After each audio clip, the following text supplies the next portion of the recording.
autant de rabbanim qui ne parlaient jamais de la Géoula qui en parlent. C'est ça, à mon avis, le signe le plus grand. Le grand ennemi que nous avons, c'est l'Iran, donc la Perse. Une levée de bouclier contre le peuple d'Israël phénoménale. C'est de l'antisémitisme à l'état pur. À l'état pur. Sache, tous les tzadikim de la génération savent que Mashiach, il arrive.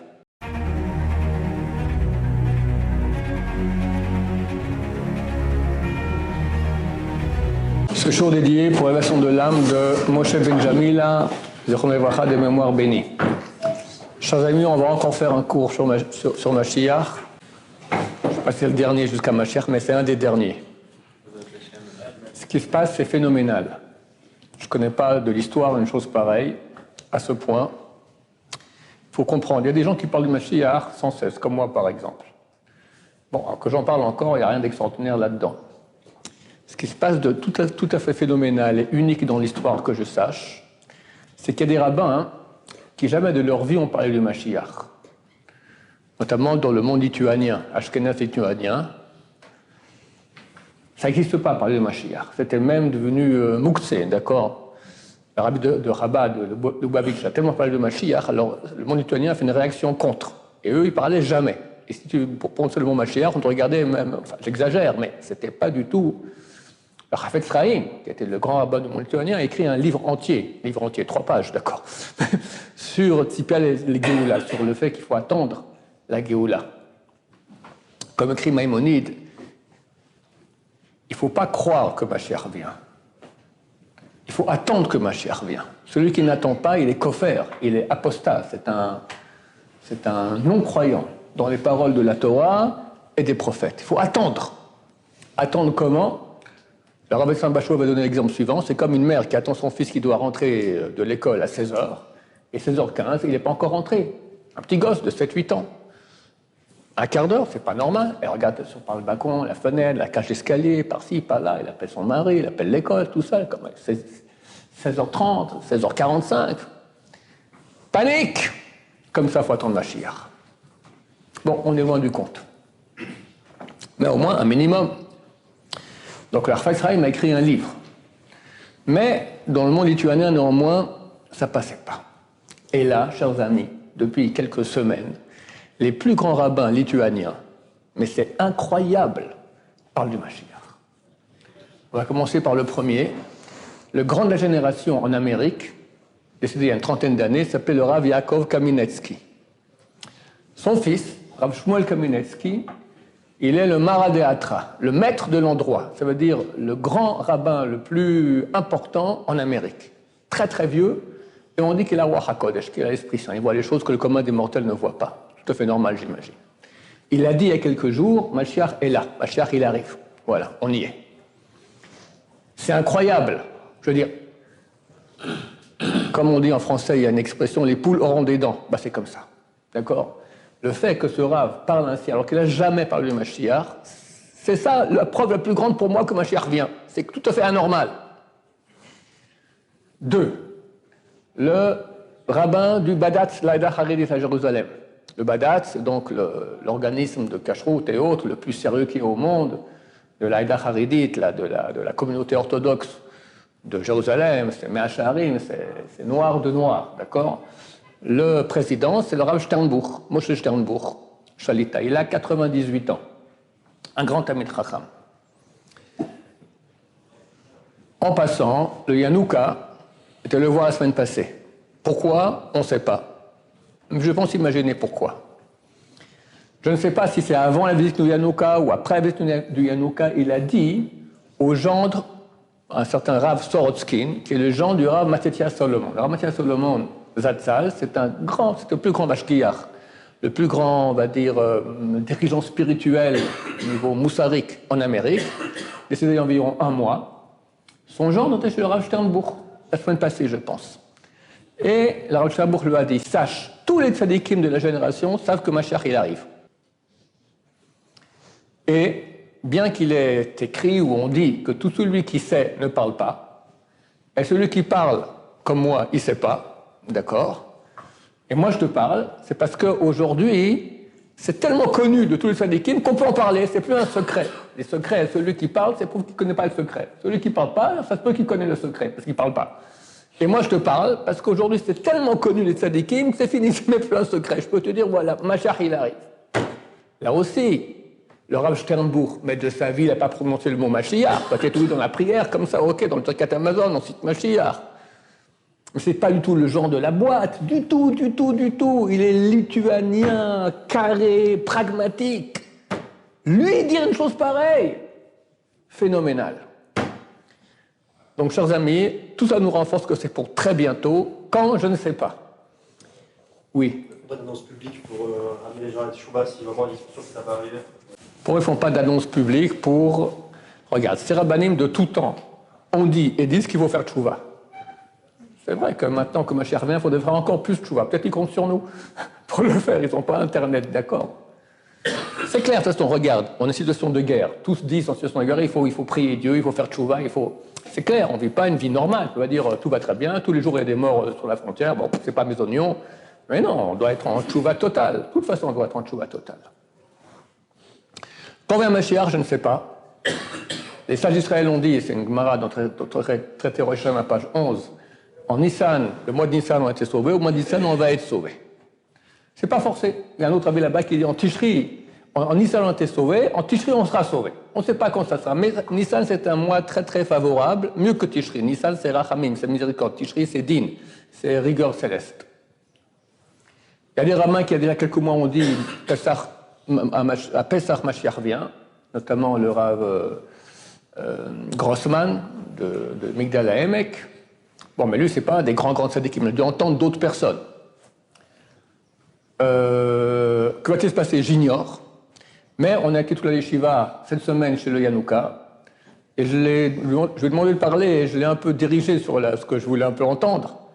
Je lui ai demandé qu'est-ce qu'on dit aux gens à propos, si on parle qu'il y a une guerre bientôt, peut-être dans le monde entier aussi, en Israël, comment se comporter. Alors moi, il a parlé on va sous-titrer tout ce qu'il a dit, on va le publier. Et merci à Hachem, même si ça peut publier avant que ce cours-là soit publié, peut-être après, je ne sais pas.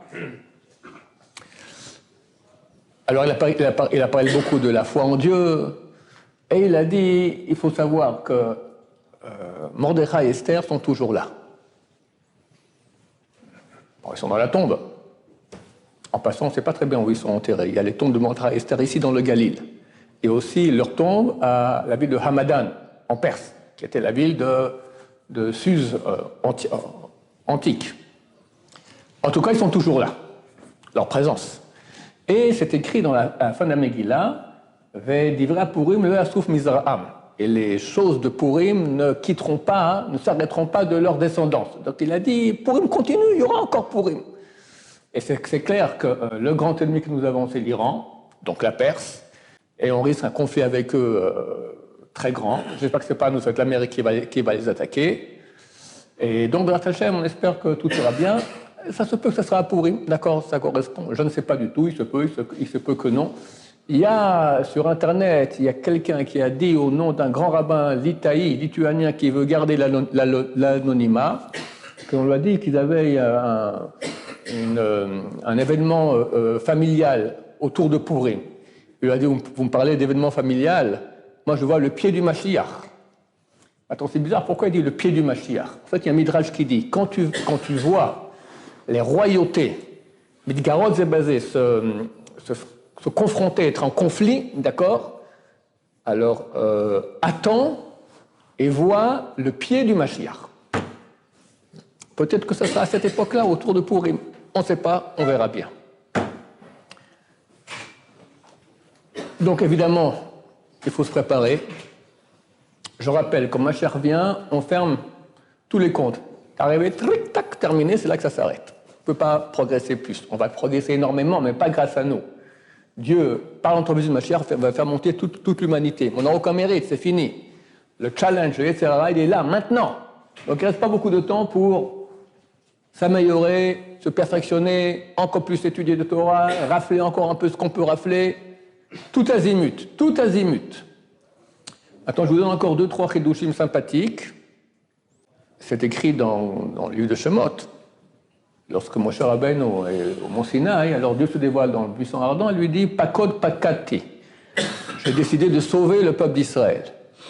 Sauver Pakod Pakati. Pakod Pakati, en valeur numérique, 784. Notre année dans laquelle nous sommes maintenant, Ba'ezrat Hashem.